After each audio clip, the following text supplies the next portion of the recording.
in this episode. What we have as Christianity as one of the world's religions, in fact, the most populous one, the largest group, I'm convinced more and more that the basic message of this wandering rabbi, if we want to call him that, Jesus wandering around Nazareth, he was betrayed by Paul by taking Paul taking away the real message, which has to do with how we allow ourselves and challenge ourselves to turn to the other with true openness, with true heart, with true caring, and see what happens together when instead Paul uh, effectively takes the salvation theme and infinitizes it, taking it as if we're being called by the Pauline, notion of salvation in the next life, that we're being removed from this one. I feel like the real message of Jesus was something much more, of course, in some sense, much more humble. But that's exactly where its great strength was. Um, and we've allowed ourselves to be kind of intoxicated with this appeal to the transcendent infinite when it's right in front of us. We don't have to go to another world. We're right in the only world. Hey everyone, welcome to my conversation with the philosopher Richard Boothby. First of all, let me just state this is going to be a long introduction. Now, of course, you could skip this and head straight to the podcast, but I do urge you to keep listening on, especially if you're Australian. The reason being, I had recorded a few other episodes before this with a few other guests. I've got one coming up with Jack Black, the not the actor, but in this case, the psychoanalytic theorist and sociologist, and also the cognitive computing researcher Rahul Barasan, which they'll both be coming out soon. And generally, I do release podcasts as per the order of the recording date. However, this one with Professor Boothby in particular, I kind of thought I need to release a bit earlier, given we have an federal election coming up here in Australia, and I wanted to get it out nice and early so that it'll be picked up by the algorithms. Because I felt like, if I could put it a bit audaciously, it was a bit of an ethical duty for me to put out this conversation prior to the federal election, and where people are trying to make up their minds about who to vote for and whatnot. Now, I'm not going to beat around the bush. There's no denying the fact that there's been a shift to right wing politics and sometimes even far right politics globally. And a lot of that, for sure, has to do with pure, simple, material, economic, structural conditions. The cost of living crisis is becoming unbearable. The inequality is downright obscene. And all of these nations, especially those like here in Australia or the US or Canada or parts of Europe, that were once places of hope, places of dreams, where people went for a better life. I don't know. I don't know if that's the case anymore in these countries. Again, not due to any inherent essential problem with these countries at all, but rather due to economic material conditions, as I did mention. And amidst this, of course, people are really feeling this palpable uncertainty and economic anxiety in their lives. And as a result of that, we've started othering people. There's a rise in xenophobia, there's a rise in a lot of online misogyny, transphobia, anti-immigrant sentiment all over the world, really, and then blaming universities or woke or whatever. All of these things where you gotta blame the other for the problems that you have in your life are rising. And that's no surprise. I don't blame people for feeling resentful, for feeling angry about the conditions that our society is currently in and is going towards. Not to make this introduction overly political, because this episode isn't really a political one. However, I do recommend you go check out this brilliant video essayist called Adu. I don't know what the guy's real name is, but especially if you're Australian, he does brilliant, really good video essays on Australian politics. And he just mentioned that, look, it's not just him pointing out the problems like what a lot of these online political shows and video essays tend to do. He actually is giving solutions. And the fact is that there are tangible solutions. There are solutions here for us in Australia, for starters, by decommodify housing and decoupling Australian wealth, the individual wealth of people in Australia from the housing market. That's a disaster because housing should not be an investment. It should be something where people live in. Houses aren't investments. The fact that our industries in Australia are not diverse at all. I believe our economic diversity is even below Uganda. We rely heavily on the mining industry, and relying on one single harmful industry like mining isn't going to create any kind of future for our nation, for our communities. While at the same time, we have a terribly unhealthy relationship to gambling. And these are both economic and cultural changes that we need to make. We, as Australians, need to understand that, hey, look, I shouldn't be obsessed with having my wealth tied up to property and investing. Rather, maybe start seeing a house as a home, a place where people live above all, not an economic tool to get passive income. And at the same time, also vote in politicians who do try and decommodify housing and decouple our economy from the housing market. We need to become a country that's innovating, building, manufacturing, and being economically diverse. These aren't just political issues, they're both political and cultural, always. And also, importantly, as the British economist Gary Stevenson has said many times, we need to tax wealth, not work. People working is a good thing. People creating entrepreneurs, small businesses, people in the working class doing work is what runs an economy. It's what grows an economy. It's what makes a country wealthy. But we have to tax and redistribute wealth that people are holding on to so that the majority of Australians will have a better life. With all of that being said, and again, all of this is covered in Aju's video essays. I really do urge you to go watch his stuff. It's fantastic. With all of that being said, yes, these economic factors certainly play a big role in this, but also we can't deny the fact that it's not just economical or material. It's also about identity. And that is what this episode is about. It doesn't matter if you're a part of the British aristocracy, you could be a part of the US rich elite 1%, whatever. You could be a simple, average working class Australian person, or you could be an Aboriginal Australian.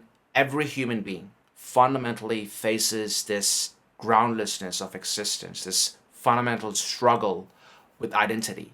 What am I doing here? Who am I? What the hell am I supposed to do? And in fact, the people that hold on to their identity even more, the people that are overly patriotic or overly kind of almost boastful about their identity, be it their religion or even their sexuality or gender, whatever, these are the people that experience this fundamental anxiety of identity even more.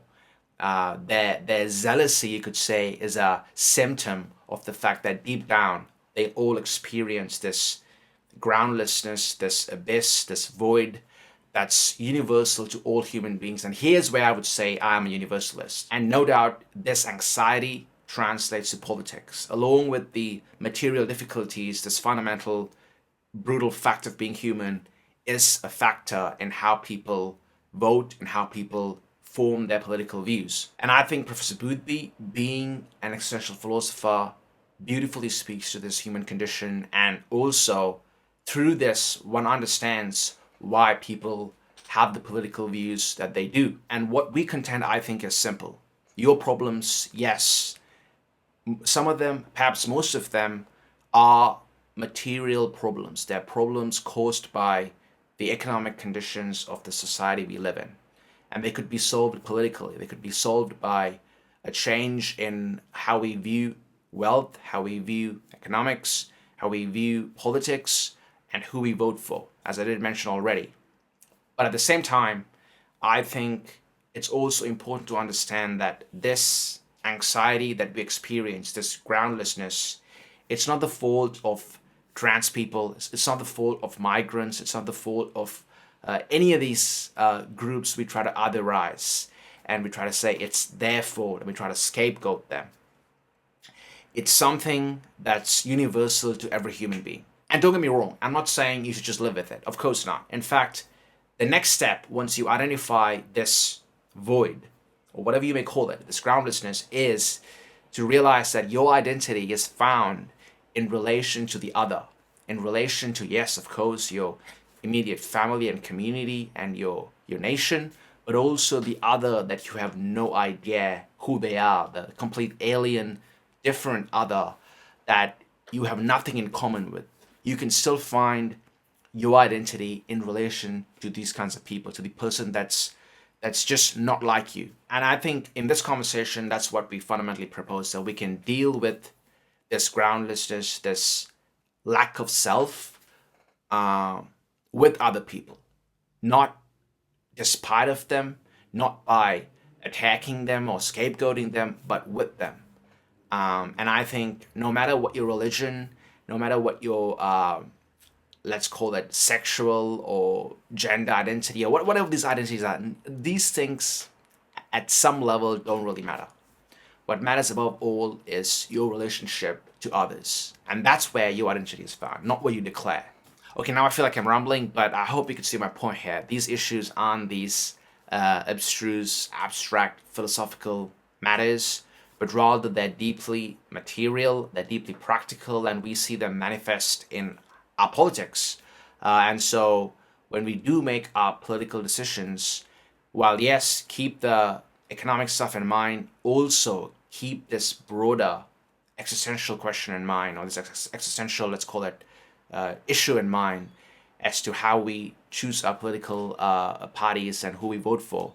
As far as voting is effective, and I do believe in voting, by the way. And I hope you could see why, despite this not being a political episode, I wanted to get this out well in advance of the Australian election. Be that as it may, now a quick PSA. As you may know, I've mentioned multiple times I'll never have advertisers or sponsors on this podcast. Frankly, I think we live in a society of excess and overconsumption, and I don't want to contribute to that by selling you more things. That being said though, forgive me for the tautology. We, for better or worse, live in the world we live in. I run this podcast on top of doing a full-time job while doing my master's, and if I am to sustain this project, I need some kind of financial backing. So if you have the means, please do consider financially supporting this podcast through Patreon, Substack, or PayPal. All the links will be in the show notes. And if you're wondering, what are the perks? What are you gonna get? The honest answer is nothing. That's right, there's no exclusive behind the paywall perks. You're simply supporting this project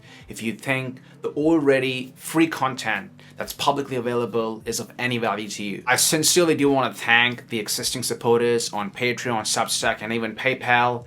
However, if you're considering supporting the project, please do so only if you have the means. Alright, back to the episode. Professor Richard Boothby is a professor of philosophy at Loyola University Maryland who works in psychoanalysis, philosophical psychology, phenomenology, existentialism, and contemporary continental philosophy. He's the author of Death and Desire, Freud as Philosopher, Blown Away, and numerous other books. In this episode, we discuss his religious work as a response to Christian nationalism and identity politics, along with the book Embracing the Void, Rethinking the Origins of the Sacred, which Todd McGowan has said is the best psychoanalytic take on religion. And now, with all of that being said, and yes, there was a lot, here's my conversation with Professor Richard Boothby. Yeah, thank you very much for being here. As I said, been following your work for years.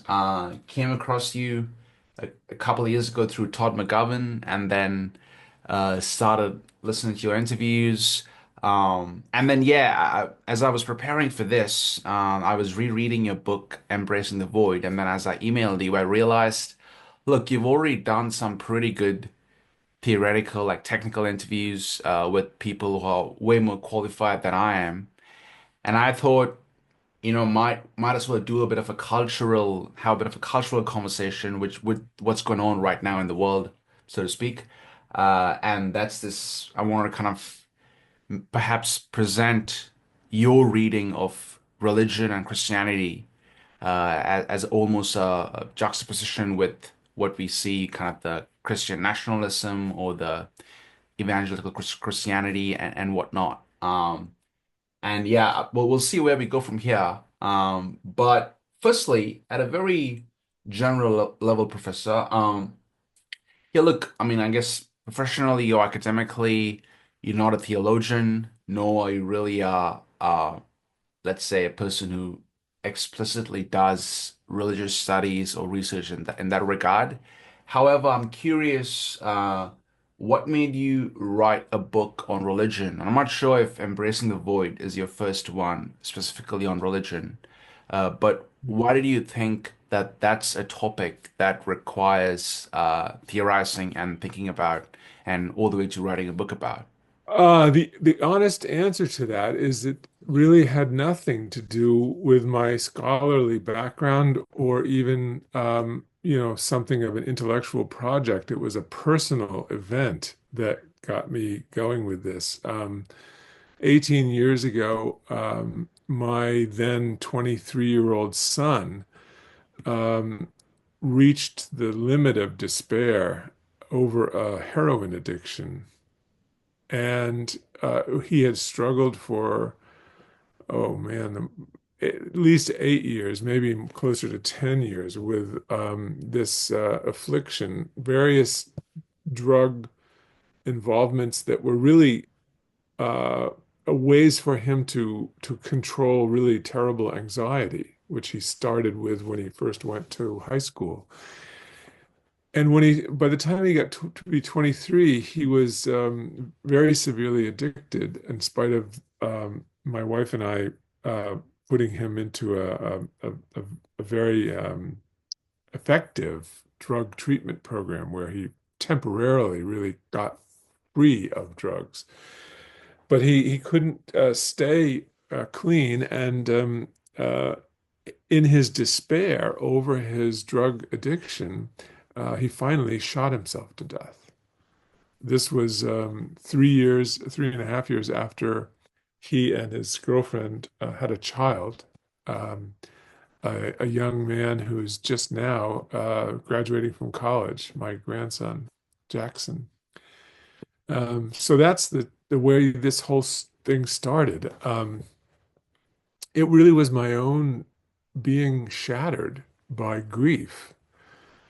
And it took me many years to really even begin to get back on my feet. I mean, somehow I could keep teaching, which is sort of interesting that I could keep teaching courses in philosophy. But for those 8 or 10 years, I wrote very little.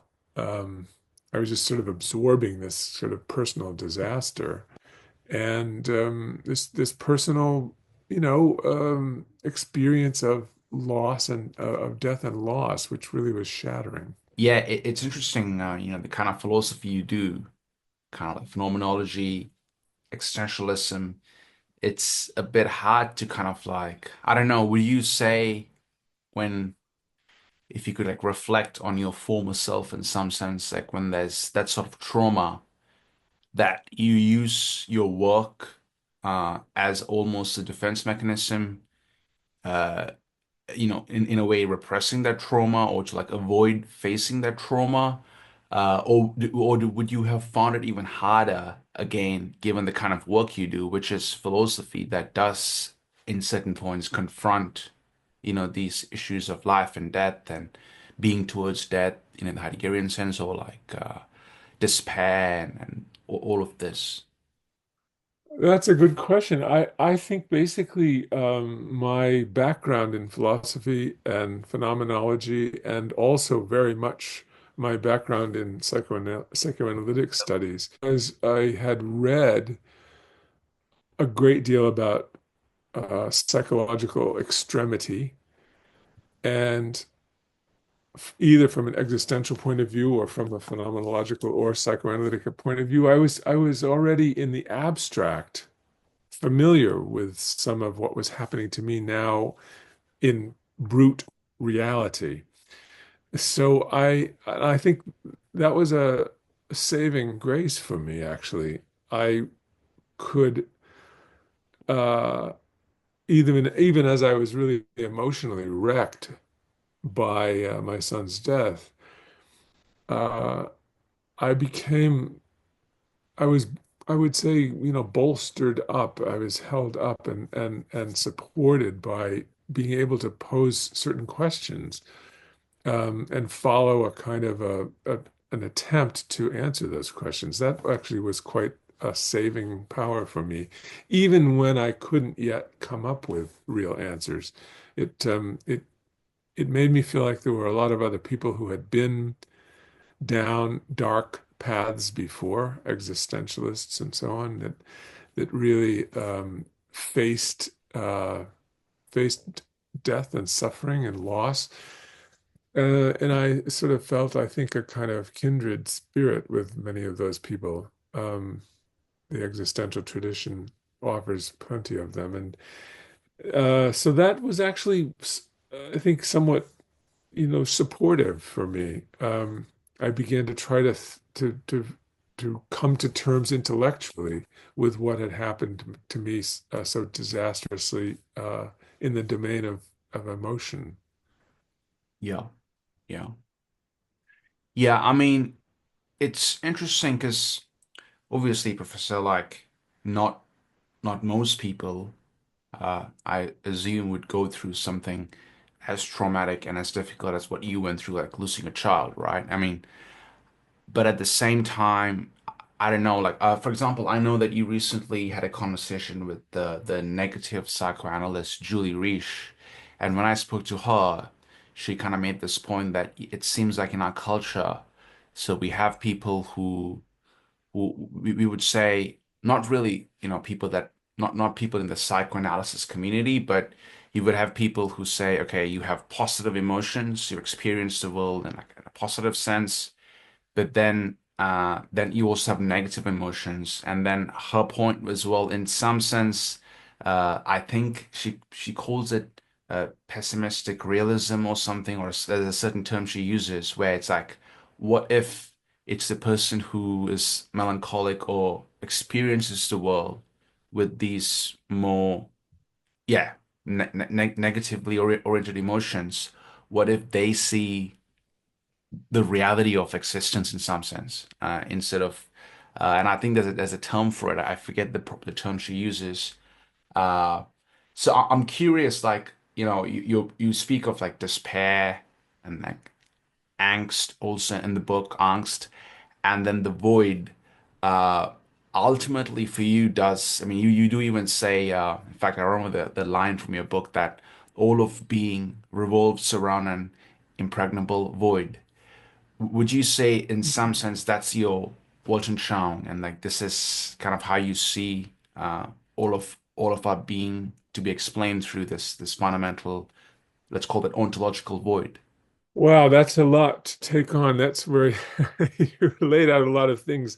As it turns out, Julie Risch, I just met her this in the last few weeks, and I must say I found her to be incredibly impressive. I really was grateful to have made a connection with her. I had contributed an essay to a book that she's been working on death and love, and uh, but I hadn't personally connected with her, and I found her. We had some conversations via Zoom that were incredibly moving. Um, and she then wrote a the beginnings, in fact, more than the beginning, almost the entirety of a review of a book that I wrote directly about my son's death called Blown Away. Oh, yeah. Um, I haven't read the the book, but title is I will read it. y- Yeah. oh, you have.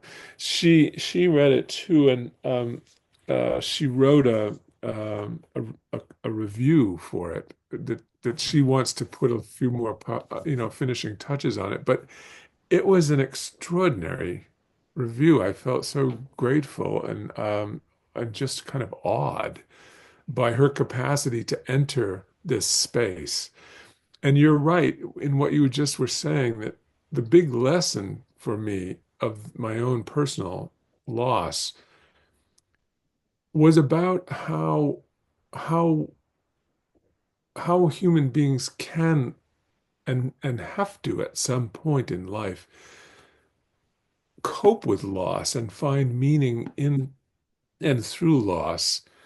Um, and I've found Julie Resha to be really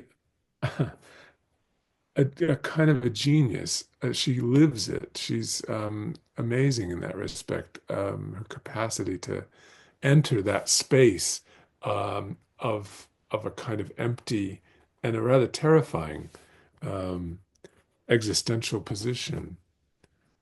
Yes, I was yes. so grateful to have met her. Yeah, yeah. I mean, I think because I've been trying to sort of see even your work through her lens, and in fact, now the term it came to me, it's called depressive realism, because the void you speak of, it's more the dusting, that sort of it's a bit different to the kind of what she speaks of. But then you're right. I feel like through her work, she is providing a place to situate or house this kind of despair that all humans universally experience. I think we lost you for a moment there. You just passed out again. Yeah, All right, yeah. I good. think I think I'm back. Sorry, the Yeah, connection a bit off today. But no, I was just saying regarding like providing a space for that despair. And in fact, another thing I can pull in here is even Byung-Chul Han in his really famous short book, The Burnout Society. He speaks of how in many ways, all of society is kind of this. Now we live in this neoliberal hyper positivity where there isn't a place for what you would call a negativity or any kind of. There's this other side that's as equally real or perhaps even more real to all the positive emotions that we experience. And so I think you're right. She's beautifully carving out a space for that kind of work. But yeah, sorry, I didn't mean to like go on a bit of a segue and take us off track here. But back to religion, and this is really what I kind of want to focus on, Professor. So yes, you say that you connect the void to religion. Now, that is quite interesting, given at least before I came across this sort of the Lacanian psychoanalytic world, the kind of religion that I've experienced has been more of a positive, joyful religion, where it's the Pentecostal or charismatic churches where you go, God will save you.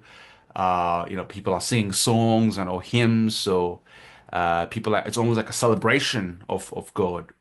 Never have I heard of the term void ever being used in a church here in Australia. So so I'm yeah, curious. good. Yeah, I mean, in fact, they would probably even they would probably say it's the other way around, where the void is if you're a dirty secular atheist, you want God to come and fill that hole and God to come and fill, in the Pascalian sense.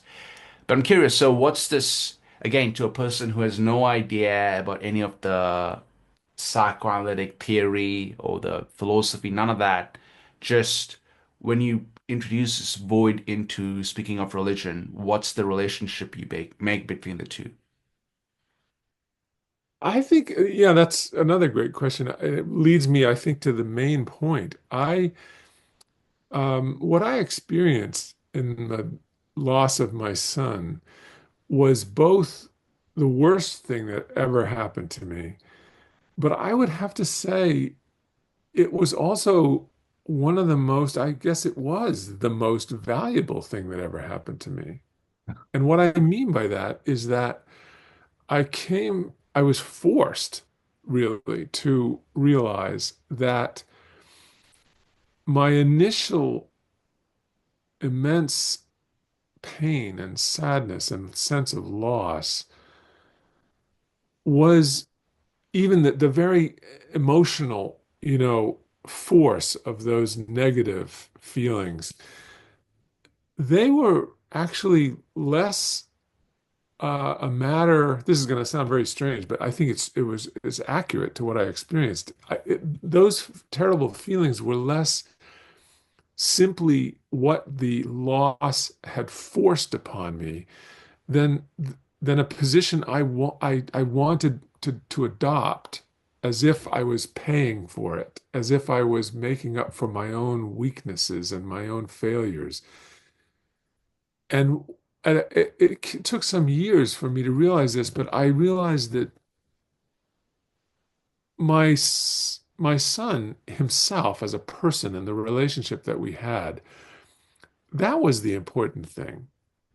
Yes, I was heartbroken that he had died prematurely, that he suffered this, terrible life trauma extending over years of his addiction and finally killed himself. I mean, all that was terrible. However, in the end, um, I found myself simply remembering my son, and in a certain holy spiritual way, refinding him in the things he used to love. He had a thing about clouds. I comment on this in Blown Away, the memoir about his death. He loved clouds, and I found myself seeing clouds in a new way. This took years after his death, but it did happen. And I now would say that, to put it really in a nutshell, I would say this sounds very to me like books of Kierkegaard.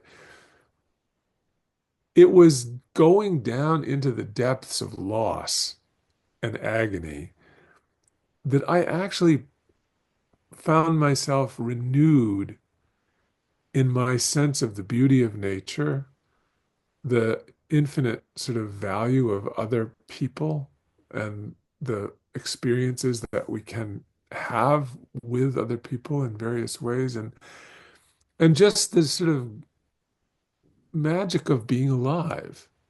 I would have to say that my son's death and his being pulled out of my life paradoxically brought him back eventually to the very core of my life. And I would say that I am,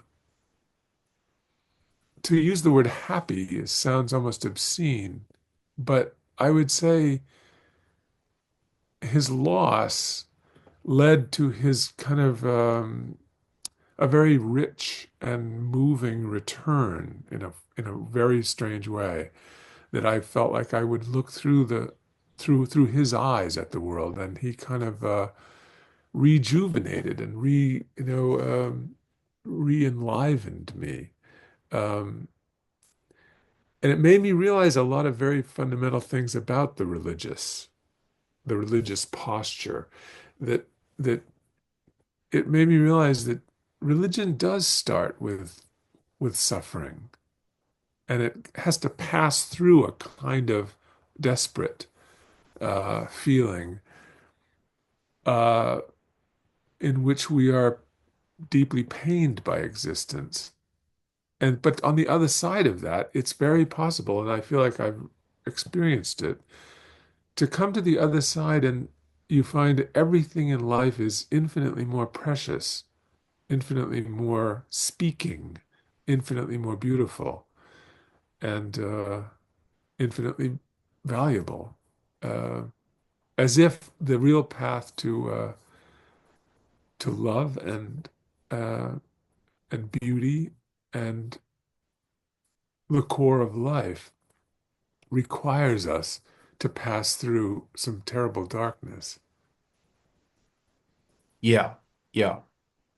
I mean, okay, I kind of want to touch on identity now, and the reason I say this is, Professor, because like you see, it seems like for me when I experience the world day to day, I have this deep cognitive dissonance in this sense. I mean, uh, I'd read like a book like yours, more of a existentialist philosophical work, and then I would also see what I'd hear from popular culture about identity.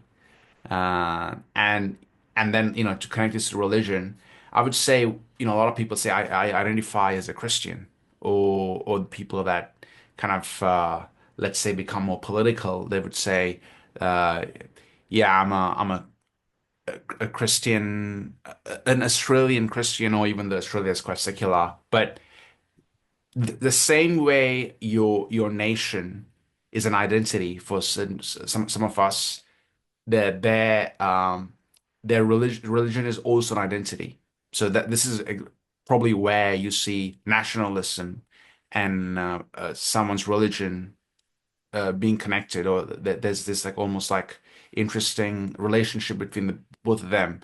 And then you see movements like the Christian nationalist movement, which again is an identity. It's an identity for people. And for me, especially after I've come across a lot of the psychoanalytic literature, it's like I can see why people cling on to that identity because, again, you speak of the dusting or the objet, the lack, the void.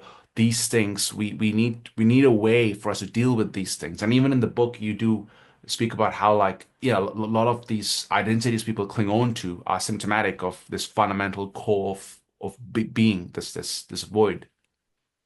So, would you say for you, after thinking about this for all these years, that religion is still some sort of identity, or would you not want to speak of religion in any way, in terms of it being some sort of a personal identity one holds on to, uh, or how would you speak of that?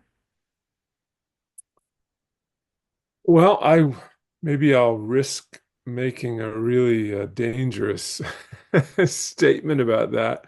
Dangerous because it could be misinterpreted so easily, almost inevitably. I remember, as I said, my son died now 18 years ago, and uh, maybe 10 or 12 years into that um, this period of loss and mourning, I not only came out of the darkness of it and the sheer sense of loss, the sheer sense of really terrible soul suffering.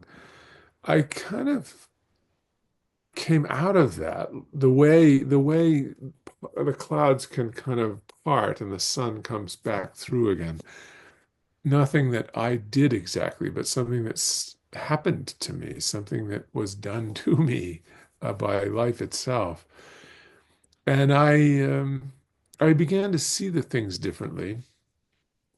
And I remember I was walking by myself in my own neighborhood here in Baltimore, and it was the oddest thing. I suddenly realized, well, of course there is something like God.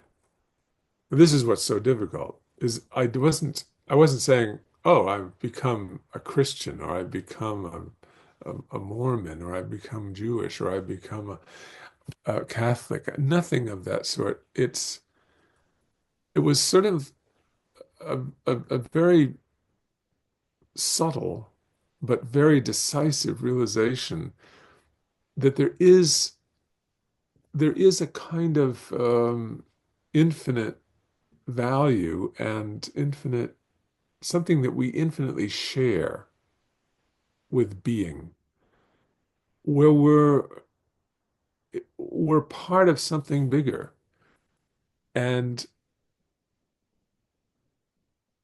still, of course, I don't identify with any religion. That is to say, traditions and their trappings of guidance for ritual and so on and so forth. All of that still remains to me rather unhelpful. But the sense um, that life does at its core have a kind of living essence that we participate in if we're open to it. Um, and that it's possible in every relationship that we have with a fellow human being it's possible to touch this. Unfortunately, I think what you've been calling in the last couple of questions you've posed, contemporary popular culture, or the contemporary culture in which a certain kind of sensibility about existence is being continually advertised to us and basically sold to us, is a disaster when it comes to what I'm talking about. That we're we're constantly uh, given endless messages in everything from advertising to political and especially, I think, religious expressions.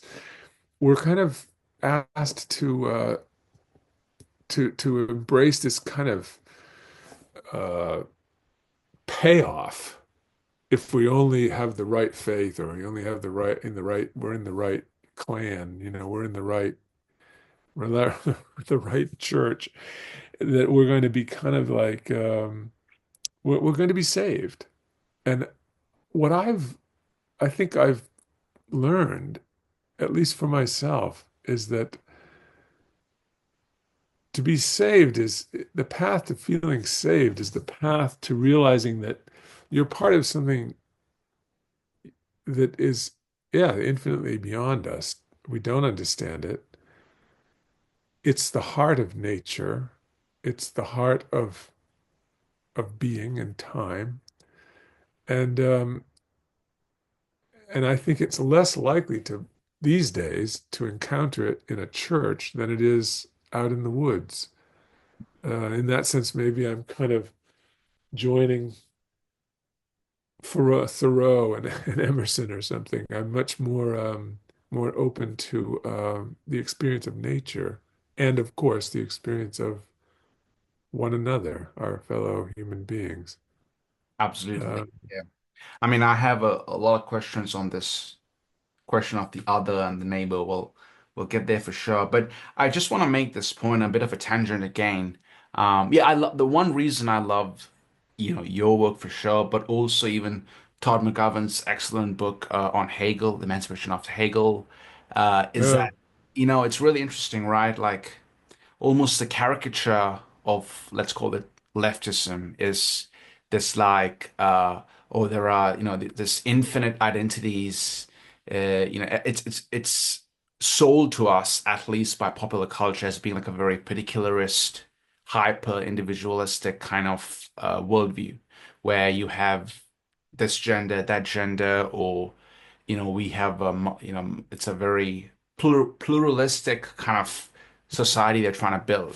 However, I think it's quite the opposite, where the true particularists are, in fact, what I would just say Christian nationalists or Islamic nationalists or any kind of nationalists who, as you say, posit that no, my identity, this is the true identity, and you always create a boundary between yourself and the other, and then you say within my particular identity, this is where I find, I don't know, salvation, or I find the truth, or whatever you may call it.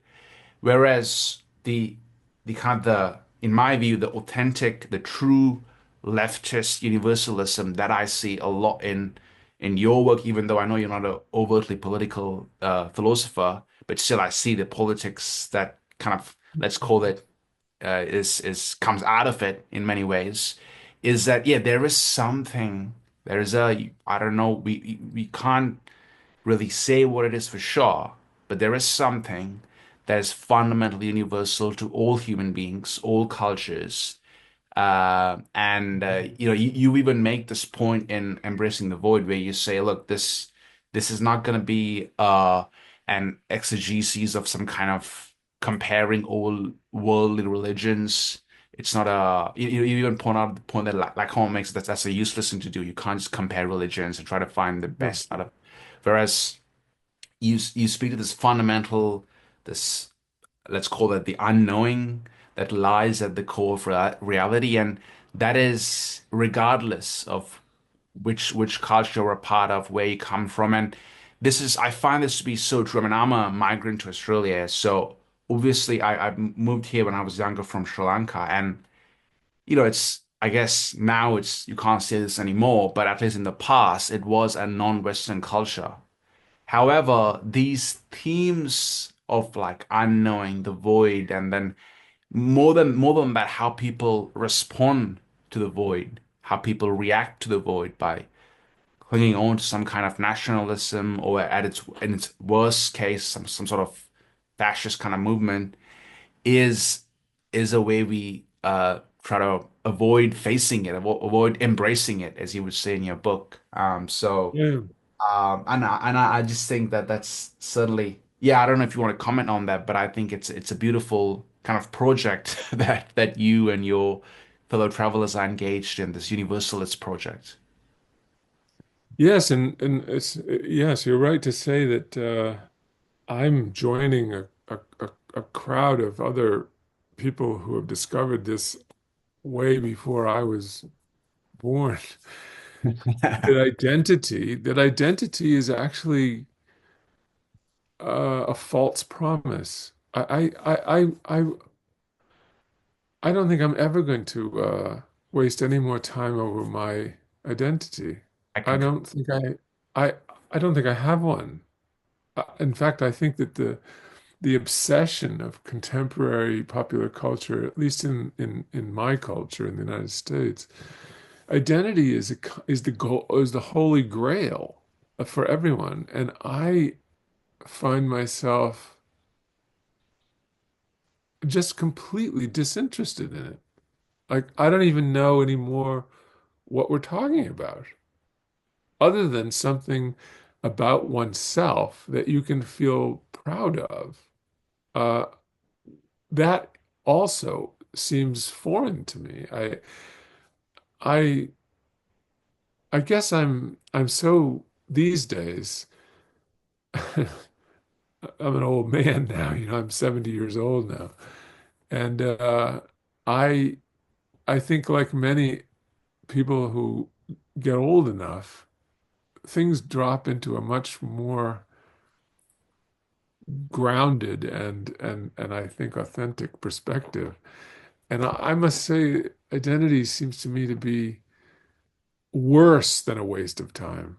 The real, what we really need to do is encounter the other, uh, the kind of the other with a capital O, and and be swept up into it somehow, to its beauty and its grandeur and its mystery. Um, it doesn't have a name. It doesn't have a church. It doesn't have a political party. Uh, but it makes the difference, all the difference in being a human being. Yeah, it's funny how these things lead to almost, let's call it, contradictions, because I've always believed this search for identity, this almost incessant pursuit of identity is in fact the, let's call it, a sine qua non to come to this realization that identity doesn't exist. However, I think that's unfortunately a bit too optimistic, because in truth is, I think it's radically open. This search can lead one perhaps to the position which I would say is in many ways the religious view, or the authentically religious view, or the Christian view, that is, it's about the other, completely about the other, and not once the identity you declare. But then also, as we see now in the world, unfortunately, Professor, it is fascism. It's nationalism. It is this kind of particularist, where you say, leave out the, I don't know, the migrants or trans people, or in its worst cases, even women, and like misogyny in that regard. And it's yeah, so it is. I do think that in many ways, perhaps we humans can't not keep looking for identity. But the question is, what do we like, what does that lead to? And that, I think, is radically open. It could be, yes, what I would call the religious view, or something like fascism, which again has, at least psychologically, a religious structure to it, as people like Adorno and even like Zizek has pointed out. Hmm. I had some great luck in my life. One of them things I was lucky in was I was when I was in college, I spent the summers at a very special school in New Hampshire. It was called the Hampshire Country School, and it was originally founded for troubled kids, kids who had psychological or sometimes also legal problems, and really needed to get out of the system, out of their hometown school system, and up into the woods of New Hampshire. And I think that the people, there was a couple, elderly couple, when I joined them, uh, whose vision it was that uh, that that the secret of growing up and finding out anything about yourself, becoming a person, was a matter of becoming really related intimately with nature, with other people, and with doing things with other people in nature. So we would go, I remember I was for a couple of those summers taking a little group of maybe 6 or 8 of the kids uh, just out camping for a week, while, hiking through the New Hampshire mountains and uh, and camping. And the I think the point of it was really actually we never quite put it this way. We never theorized it, you might say. But the point was precisely to put the emphasis on experiencing the world and not worrying about yourself. That that that stewing about and being anxious about your how other people saw you was a kind of a trap uh, that was just going to bring uh, bad feelings and self-loathing. But getting out into the world, and particularly with a group of others with whom you're really sharing the adventure, it made me realize that if that we should have every group of young people in a school like this. We shouldn't be lining them up in these desks in the classrooms and then keeping a grade book about their average of quiz and exam scores. We should be really giving them experiences with their fellow comrades, in the nature of the world. And I really, I must say, I've been kind of radicalized by my own experience and into thinking that our current culture, and particularly our formative culture for kids, which we leave half to TV and half these kind of dead schools, which are more like uh, incarcerations than real introductions to the world. We really, I think, have to radically change our outlook. And I think if I live long enough to write another couple of books, I'd like to write about this problem, about how, uh, what would it really mean to cultivate soul in young people? Because I don't think that's an impossible thing to do. And I think that what we're doing now is increase generally, though we don't set out to do it, we end up in increasing their sense of anxiety, increasing their sense of a kind of panic of their own ego, and difficulty in relating to others. And it seems to me that we're asleep to how bad we've allowed things to get. Yeah, so how about if I say now, let's say I put on the mask or I take on the persona again of a more of a Christian nationalist type, which I see it again, unfortunately growing in the West, and even in India, there's Hindu nationalism, a terrible problem. So it's not a Western phenomenon for sure. It's a universal problem, nationalism and this clinging on identity. And because I think what you identified, Professor, this sort of hyper individualization, this kind of atomized existence that modernity and capitalism has created for us. Both now it's the right, left, whoever, everyone identifies this, all the way from a an evangelical Christian to some like techno utopian type that's in Silicon Valley. They've identified this problem with the self being siloed from the world. And so a Christian nationalist, let's say I'm speaking as one, would say, "Oh, therefore, what we need is for young people, we need them to be patriotic. We need to inculcate patriotism. Yes. Need them to embrace, not the void in this case, embrace their nation, embrace the religion they were born into, be it Christianity or Hinduism or Islam or whatever. We need them to feel proud of their culture or their upbringing, their roots, their heritage. So I think for me, this is what I see, like the arguments I see. For example, this is why we see strong men coming into power, the Trumpian types, because we want someone to say this is stop feeling sorry for yourself, embrace it. I think I lost you for a bit there, but I'm back. Sorry, the connection's a bit off. Yes, you lost me for a bit, but I totally agree with you. And my analysis of that is when young people find in their own search for identity that there's not enough there to really save them, because of course one my basic argument is that that looking for one's own identity is a fool's errand in some very important sense. But then they want that to get that identity in the identity of the group, which is of course infinitely worse. They're then the dolls, the puppets of the identity, the collective identity they've signed on to, and they're really lost.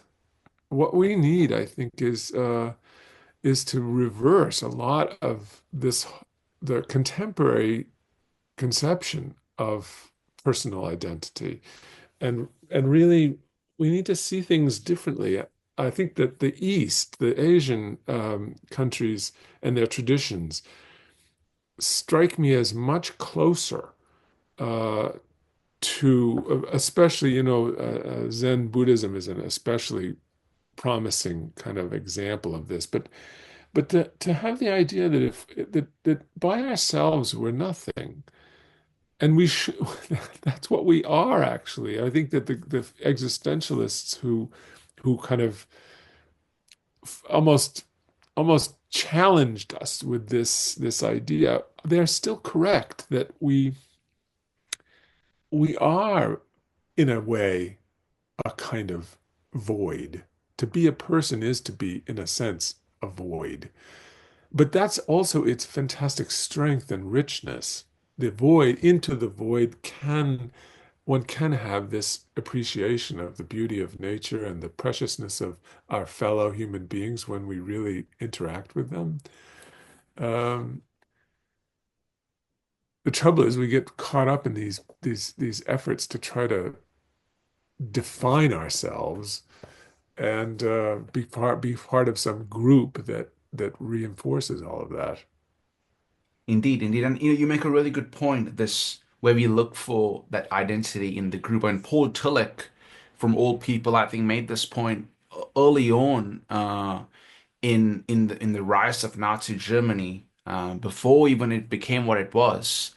And I think he writes about this in his book, The Courage to Be Two, where yes, you Yes, can't find identity in yourself, you start looking for it in the group. And that again, it does lead to a it's a fool's errand, as you say, but also it leads to something quite destructive. Yeah, thank you, Professor. That's beautiful. Okay, now this part's really important for me because uh, you touch on this in the topic of the neighbor and the other. Of course, it really underlies so much of your work, but especially embracing the void. And then I recall you even mention, I think you talk about Kierkegaard's works of love and Right. how in Christianity there's almost something even scandalous when you speak of the other and the neighbor and love. So yeah, in that world again, if I'm presenting this position to someone who right now the person people the type of mindset that we are attacking, which is the let's call it the Christian nationalism, how would you say for them to consider the neighbor? How would you say for someone like that to think of the neighbor in your view in the Christian sense? Well, one of the my immediate temptation is to begin an answer to that with yes, Christian nationalism, but even just starting with Christian gives us a huge challenge because I'm convinced that, and this is the point that I make in Embracing the Void when I talk about Christianity. I think that what we have as Christianity as one of the world's religions, in fact, the most populous one, the largest group, I'm convinced more and more that the basic message of this wandering rabbi, if we want to call him that, Jesus wandering around Nazareth, he was betrayed by Paul by taking Paul taking away the real message, which has to do with how we allow ourselves and challenge ourselves to turn to the other with true openness, with true heart, with true caring, and see what happens together when instead Paul uh, effectively takes the salvation theme and infinitizes it, taking it as if we're being called by the Pauline, notion of salvation in the next life, that we're being removed from this one. I feel like the real message of Jesus was something much more, of course, in some sense, much more humble. But that's exactly where its great strength was. Um, and we've allowed ourselves to be kind of intoxicated with this appeal to the transcendent infinite when it's right in front of us. We don't have to go to another world. We're right in the only world. Yes, yes. And yeah, so again, the question of the neighbor and the other. I mean, I guess for you, it's like you try to find it in the other, isn't it? In the neighbor, this whatever that we're looking for in the other world. Yes, in them and in oneself. I mean, I don't mean to say that we should never, somehow talk and think and devote ourselves to ourselves.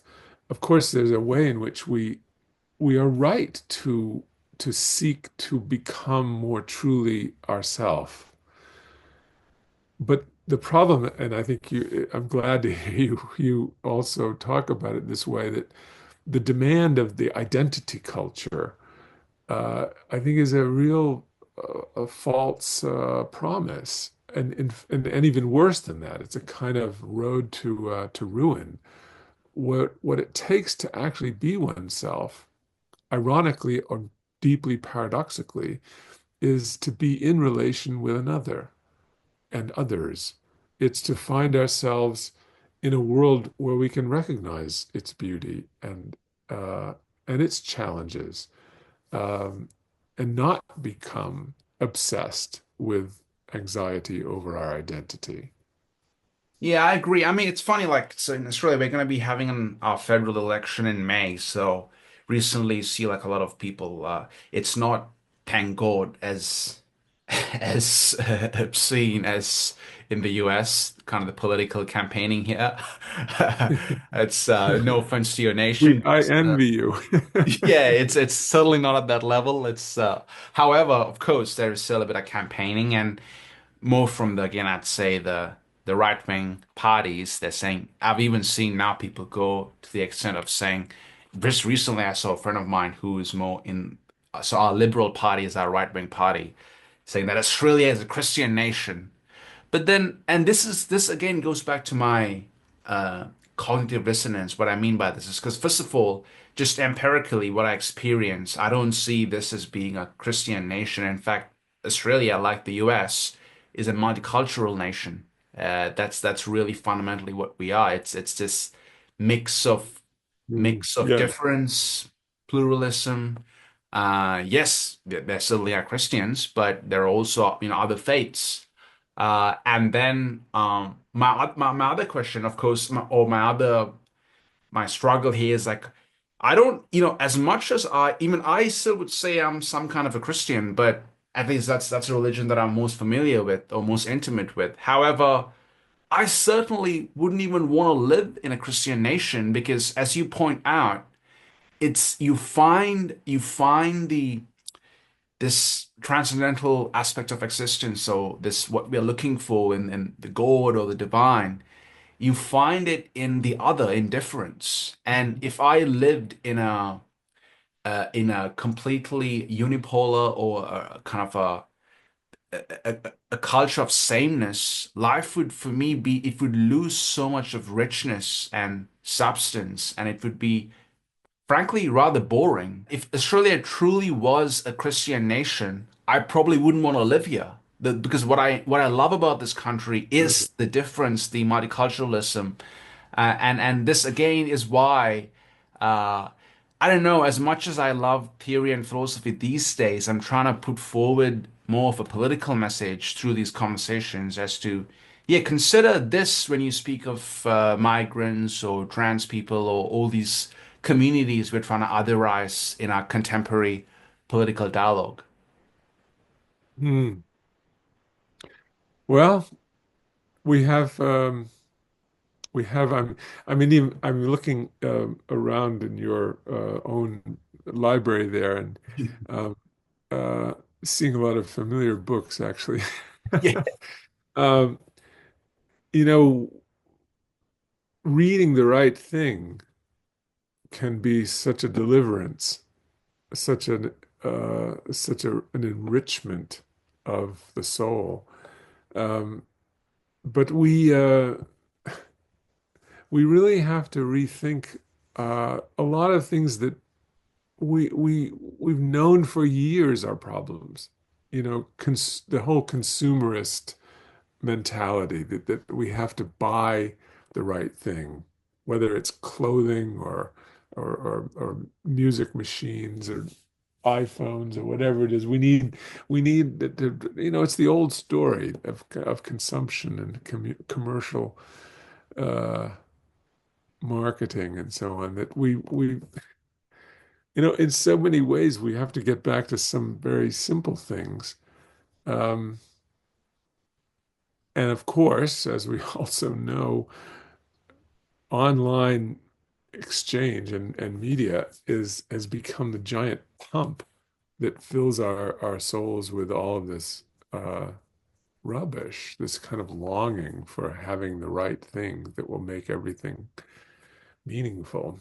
It's the precise opposite, of course. Um, anyway, I um, I feel like I also um, need to be more focused on this theme, and not in a scholarly book. My sense for the future, if what I have left, is to try to tackle these questions. These questions ultimately they're questions of soul, uh, but soul as something that we don't defer to another life, but soul as something we should be living right now. What does it mean to have soul? It has, I think, everything to do with a certain kind of relationship to other people, which is, I think, what you're talking about when you Fundamental. talk about the Fundamental. variety of different traditions and religions and sensibilities in Australia. Uh, so the relation to other people and the relation to nature, to the plants and animals and the heavens above. I mean, all of this is the earth is is what we need to draw, allow ourselves to be drawn out into that and enriched by it. Um, And yes, I hope to find some ways of expressing these ideas free from the sort of academic paradigm that I've produced in the past. Yeah, but Valuable it might be in some way. I really need to develop a different voice, I think. yeah, but regardless, Professor, I mean, I would say I don't really read Lacan. I don't really read him much because am as much as I love reading on psychoanalysis, I don't really read much of Lacanian theory because he's pretty hard to read. However, people like yourself in your book, Freud the philosopher, Freud as a philosopher, and then people like Todd McGowan for sure. I just love his stuff. It is very clear. I still very much do defend theory. I think theory doesn't have to be this abstruse, abstract thing. It's something fundamentally it's real to our lives. It's something that we palpably experience day to day. So I wouldn't, I would, Yes, I agree with that. yeah, I wouldn't say that, theory is just something that's left just within the academic uh, realm of a university. It's something which all of us can experience that ways.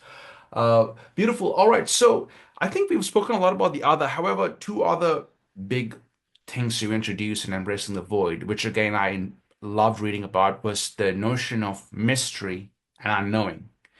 Mm. Now, I was gonna ask, this is probably a big ask, so I apologize, but I think it's in part one of Embracing the Void, if I'm not mistaken. You sort of do somewhat of a almost like a genealogy of the unknown. You go from all the way from of the concept of the unknown. You speak of even from the ancient Greek religions, Greek antiquity. You come all the way to the Abrahamic religions, and then even finally to capitalism, which is our religion of the day. So I mean, I'm not gonna make you do a whole genealogy of the unknown in this conversation. I mean, read the book if you wanna have one, but if you wanna, go through one. However, if you could speak a bit on the unknown and why you even say fundamentally we need to embrace the unknown, and yeah, what's the unknown? Uh, it's interesting. I do feel like I have a better response to this than I did when I was writing Embracing the Void, in spite of the fact that Embracing the Void is absolutely centered on this. Um, I now would say that what I call unknowing, then the embrace of unknowing in that book, I certainly, I still believe that that's a useful kind of a useful gesture, a useful a kind of a like a crowbar with which you're going to open something up and learn something new. But I would now say it's not simply the unknown, it's it's how much we can open ourselves to it. It's a personal expansion where you allow yourself to receive things, to perceive things, to experience things. It's a kind of openness to life that's really at stake without judging it, without necessarily desiring anything, but simply being open to it. This is a lot of what I, in that book, continually refer to as living in the face of the unknown. Um, the unknown is a little bit too abstract, I think, in a way. It has to do with one's own openness. In this sense, I guess I feel like I've become again as I was 50 years ago when I first discovered him. I've become reopened to Heidegger in this precise sense, that Hmm. Heidegger, uh, in being in time, that's such a lovely theme. I don't think he finally uses it his own. I think he loses some of his own advantage and his own promise.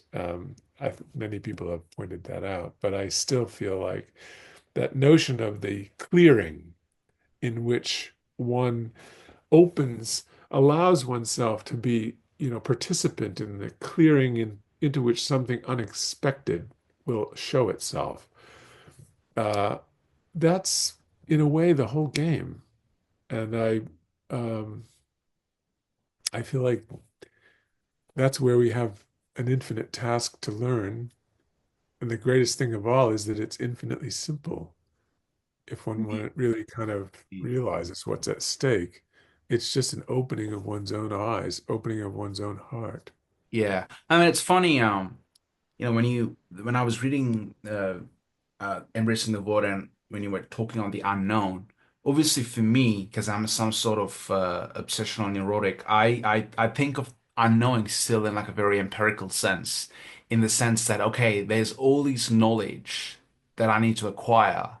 So I've got to collect all these knowledge, and eventually my unknowing will be a knowing. But then, of course, I know that you in no way do you mean in that way, but rather it's almost an existential orientation, and that's why you speak of Heidegger here. And again, this is why this is you can't really separate these categories or concepts. It again goes back to the other, because I don't know what you think of this, Professor, but one thing I've realized is this where suddenly you're met with the unknown or you're being open to the unknown is. I think Kierkegaard speaks of this in the works of love, where when you think of, loving thy neighbor, it's not loving someone that's just like you. It's not really the neighbor in like the immediate sense of the neighbor you can just get along with, pretty nice, decent guy, whoever. But rather, it's almost like loving an alien. It's almost loving someone that you just it's like a complete unknowingness to their existence that you can never say, oh, they're just like me. Because the whole liberal, I would call it pseudo universalism, is, oh, we're all the same. We all want the same things. Yeah, And but for me, no, not at all. I mean, the unknowing lies. The unknowing that lies at the core of being is that we are in fact quite different. We don't want the same. absolutely. I totally agree with that. The idea that the problem is that we have to r- reach out and find in the other, a perfect reflection of ourselves. Of course, it's the total opposite. It's to be open to discovering that the person you're across the table from is very different from you in some really key ways. Of course, it's possible for an open heart to be moved and to understand those differences, but they're nevertheless differences of experience and differences of life uh, orientation and so on. Yeah, I totally agree. It's the adventure gets Indeed. lost when when you aren't simply, and it is simple, simply open to the other person sitting across the table. Yeah, and I think we experience this best, at least I have, is when you find, let's call it a almost an unknowing, uh, in someone you thought you knew really well. Like you could be an ancient Yes, partner or someone that, like for example, with me, with my partner. I mean, it could be, oh yeah, I know her. She's, we've been together. But then suddenly she do something that just is, or I do something where it's just like it completely goes against your almost idealized imaginary image of who your partner was. And that's where you see that it really appear out of nowhere. There's like the unknowing at the core of the other. yeah, yeah, that's right. That's right. In a way, we miss it because it's the simplest thing, and we miss it precisely because it's what is absolutely right in front of us. Correct. Yeah. Yeah. Somehow we insist on jumping over that and demanding some other thing. Um, Yeah. yeah, It's and this also I think connects well to your point about when we speak of like this like transcendental experience or a transcendent experience or the divinity. It's like you don't have to go beyond this world. It can be just in the most immediate thing you experience. It's very phenomenological quasi slash existential there. All right, beautiful. In the interest of time, Professor, I kind of wanna Going to do a little bit of theory here, only because I mean I can't not discuss this when I have Richard Boothby on the podcast. I'm curious. I know you've touched on this before in many of your conversations, but I still would love for you to just perhaps, slightly comment on this. The difference between dusting, which is crucial to your work, and then objet art. I mean, you write on both of these concepts. Uh, yeah, I mean, in Mm. your view, it seems to me at least that you give dusting more of a place, more salience than objet, or am I mistaken? Or how do you view these two concepts in Lacanian theory? Well, first of all, I think it's too bad. I think too bad that Lacan didn't illuminate this very question you're asking more, because it's very clear, uh, although only in a very few mentions, a very few brief texts, where he even brings them together. There's the famous one, I think it's from the 18th seminar, where he says that the objet A is what tickles das Ding from the inside, as if, the objet A is the kind of more specific example of something that really causes you to stop a minute and say to yourself, what is this? Who is this? How do I relate to this? Um, he did see, and occasionally he lets us know that he thinks of these things as intimately connected, but he never develops it to any extent, and I think that's a sad thing, um, because I think they're they are very tied. That to take das Ding at the heart of the human being, to take this lack, this hollow, this sense of unknowing that inhabits all of us at our deepest moment, our inner moment. This is what he means, I think, to say with the concept of das Ding. And it's absolutely crucial also to say it's not simply the otherness that I do not know in the person across from me. It's my own other, my own unknown in myself that's at stake. I am occupied. I am a mystery to myself every bit as much as the person sitting across the table is from me. That's what he means by dusting. Um, but then again, I can also say, just to last thing, and I'll let you ask another question. But it strikes me that Lacan does, I think, emphasize le petit a more than he lets the dusting kind of sink back. And he wanted to say, my real contribution is objet a. Why did he do that? I think he does it because he thinks, and I also agree with this, and I'm to kind of falling into it when I wrote that book. Das Ding is more abstract. It's closer to Heidegger, yes, absolutely. And this is what Lacan decided was what he wanted to take a step away from. How is le petit a, the objet petit a, how is that different? It's different in the sense that what he wants with that concept is he invites us to notice the the little thing, the little detail, the way the person sitting across is sitting with their legs crossed too tight, or whether they lean too much on their elbow, or the way that they keep, playing with their scruff of a day-old beard or something. I don't know, but there's the little thing that strikes you that you don't know what it signifies. It's a trivial thing, but it's nevertheless something that's worth allowing to kind of enter into you and be a bit curious about. It announces them as someone different. it announces them in a way that perhaps if you have the courage, you can take as not itself a problem that you have to solve, but just an indicator that this is somebody who about whom you don't understand everything. In fact, they present you a kind of mystery. That's the whole point, it seems to me. Yeah. Yeah.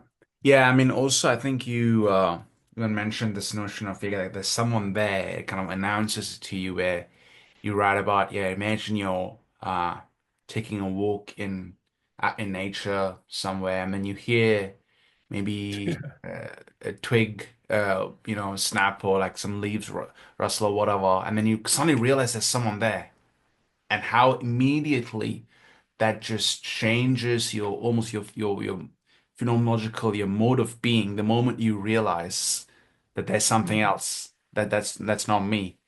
And yeah, that's beautifully announced. Okay, so yeah, I want to ask, when I was reading Embracing the Void for the second time, what I found interesting was I was trying to make a few connections between uh, Todd McGowan's book, Embracing Alienation. I don't know if you Mhm. read this book. And I'm Yes, curious, I have. look at the amount of tabs I've got on it. It's one of my favorite books I've recently read. Yeah. I was even telling Todd that, like, for people that aren't too inclined towards theory and philosophy and whatnot, now the book that I do gift is this one, again, because it's a clear book and you don't really need to be obsessed with theory the way we are to kind of read this book and get the idea. But yeah, so he says embracing alienation, and you say embracing the void. A lot of embracing here. So are you both talking of a similar sort of thing? I mean, in fact, let me just ask you this. How do you view the idea of alienation, which we see from all the way from Marx to Hegel? How does that click with you, let's say, or sit with I think, as you may know, I'm very close friends with Todd, and I have enormous respect for his work. And what he calls alienation there is extremely overlapping. It's if not identical in just a different sort of a turn of phrase to what I'm trying to get at in the way that we discover in our we should be open to what in the other and in oneself is un what shall we say unknown, but something announces its own otherness. And this, I think, is what he means there. It's a one way of translating the alienation in the title.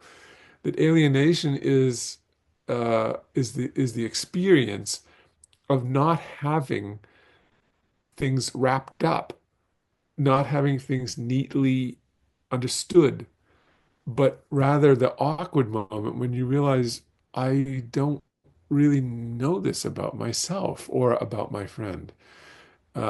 And this is, yes, exactly what I'm trying to emphasize that to be alive uh, in relation to another, or interestingly, even to be alive in a relation to yourself, you have to be open to this not knowing what you're feeling, what this person is trying to tell you, what the relation between us is and what it means. None of that is pat. None of that is, easily understood. It's all kind of a question mark, and that question mark, feeling it and really allowing it to upset you a bit and set you in motion in some way. I think that's what Todd is talking about ultimately with alienation. absolutely, We yeah, don't quite fit. yeah. In fact, that upset you a bit, and I think that's where it's a good kind of upsetting because the point Yes. that Todd makes, especially I think in chapter 5, is a beautiful chapter about like how we all experience alienation in the public, in a public bus or in public transport, let's say. And in fact, he's very clear with this. Is like even leftists, they, talk about capitalism. It alienates us, and we need to overcome this alienation. We need to, create a system where people aren't alienated. And his whole point is that, well, no, in fact, the violence is done when you try to overcome this insurmountable alienation. And here's where I connect it to what you write on the void and the embracing the unknowing. It's that embracing doesn't mean you say, oh yeah, there's unknowing, and then you try to like almost empirically, as I mentioned before, try to like gain wisdom and become like a wise guy or something where then suddenly you don't know. But rather it is just sitting with that discomfort and even seeing the value in unknowing and the discomfort and how it could make your life perhaps richer if you could look at it in that way. Um, and again, Professor, I think as I was saying, I can see why this book is a religious book because for me, here's where I still think there's a place for religion is that you need the religious language to speak of this. There probably isn't, you can't speak of it theoretically or technically or even scientifically, this kind of unknowing the at the core of being. And perhaps religion is, let's call it, to use a term in cognitive science, the psychotechnology that we have to speak of this unknowing. I hope that's true. But I'm a little, uh, in other words, I hope that there are strands and potentials in the religions that we've inherited that will still open um, this will allow this openness. But I think of it really these days. I think of it maybe more uh, less as something that religion has a lot to teach us. I'm sure it does somewhere, but I know that's true, and it will be great if we can make good on some of what religion has to offer us. But the metaphor that comes to me, first of all, is not the seriousness of the religious. It's the open innocence of play. That, Int- that the problem with religion is that we get so easily over serious about it.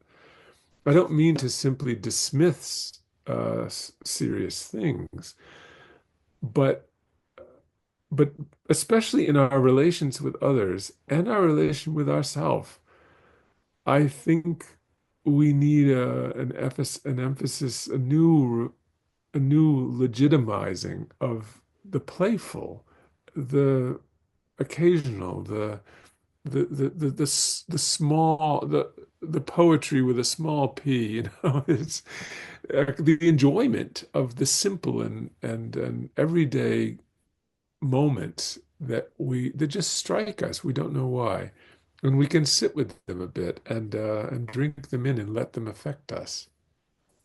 Indeed, indeed. Yeah, yeah.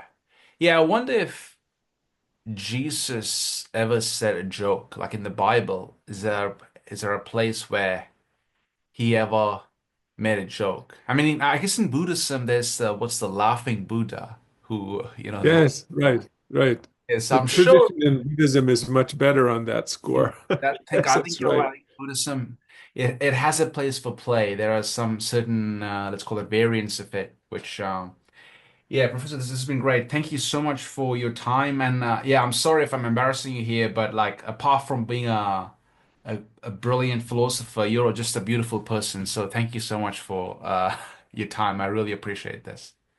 Well, I've really enjoyed it myself, and you brought out things in me that I think you brought out my better half, I would say. So I Well, appreciate it. that's indeed the intent.